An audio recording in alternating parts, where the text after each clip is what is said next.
لە پاڵ دەیان قەیرانی دیکە قەیرانی گرانبوونی نانیش خەریکە بەرۆکی هاوڵاتیان دەگرێت. نرخی 50 کیلۆ ئاری تورکی و رووسی کە نانەوەخانەکان بۆ نان بەکاری دەهێنن لە 28,000 دینارەوە بۆ 40,000 دینار بەرز بۆتەوە. نانەوەخانەکانی سلێمانی دەڵێن بڕیاریان داوە لە ڕۆژی شەمەوە 6 نان بکەن بە 1000 دینار. هاوڵاتیانیش دەڵێن گۆزەی هەموو قەیرانەکان لەسەری هاوڵاتیان دەشکێت.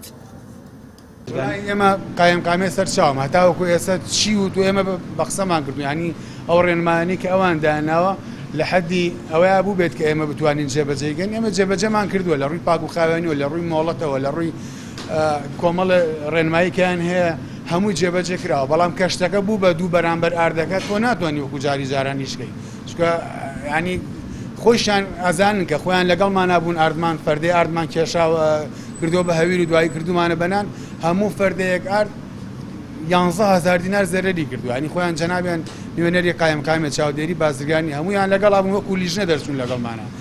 ئەو کاتە فەردەی ئار بە 32,000 ئیسە بۆ بە 39,000 و 40,000 من دڵنیام کە هەموو فەردەی ئارد 15,000 زەرر دەکە. ینی ئەو کە نەتوانێ من کە نەتوانم ئیسفادەیەکەم لە شوێنەکەم یا بێ دایخەم یا بێ ئیشەکەم گرانکەم. بازین گرانە نەوت گرانە ئار گرانە ئاو گرانە دار و بەرهەمی گران بوو.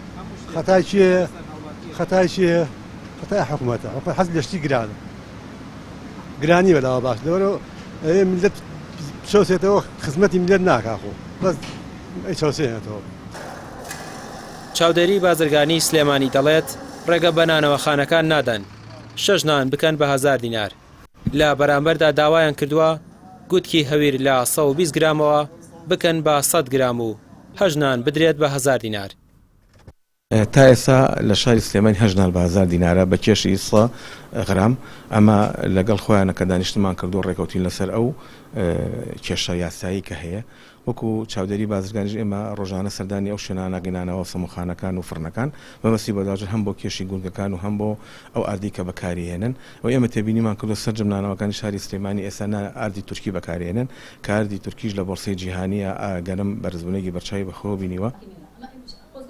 بەڕێوەبەری دانەوێڵەی سلێمانی دەڵێت ئەو ئاردەی حکومەت بەسەر هاوڵاتیاندا دابەشی دەکات هیچ گرفتێکی نییە بۆ بەکارهێنان و کوالیتیەکەشی باشە تەنها ڕەنگەکەی بۆرە ئەویش بۆ تەندروستی هاوڵاتیان باشە.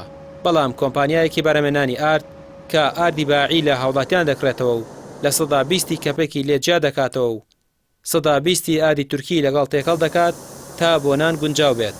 ئەوان دەڵێن ئاردی باعی بەتەنیا بۆ نانکردن گونجاو نییە. و ئەوەیش بۆ بیسەلمێنم کە ئاردی باعی لە 12,000 گەیشتە 25,000 هەر خۆی جوابی پرسیارەکە ئەداتەوە. ئەگەر خراپێ بۆ 25,000 بۆ خەڵک ئەچێ 25,000 دا بە ئاردێکی ئەگەر بێپێز بێ.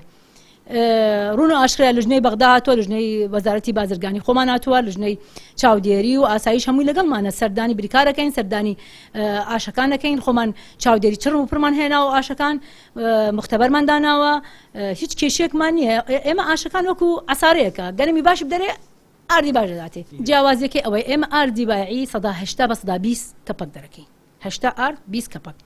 تورکیەکە سفرە من سفر دەرناکەم سفر نادەم بە نانەوە من ئاردی باعی نان ماڵاندەم وەکو عێراق بەس من نیم هەموو عێراق هەمان ڕێژە بەکاردێنن ئاردی سلێمانی ئەتوانم بڵێم لە ئاستی عێراق باشترە.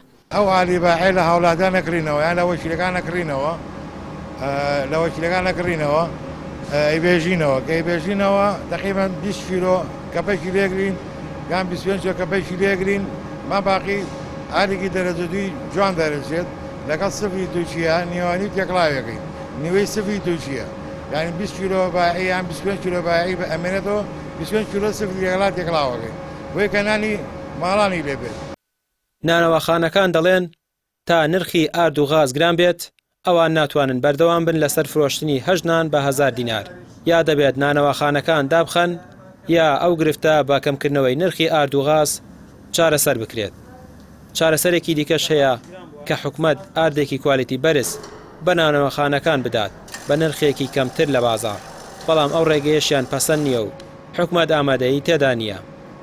ڕامیە ڕوسمان کەناڵی پێام سلێمانی.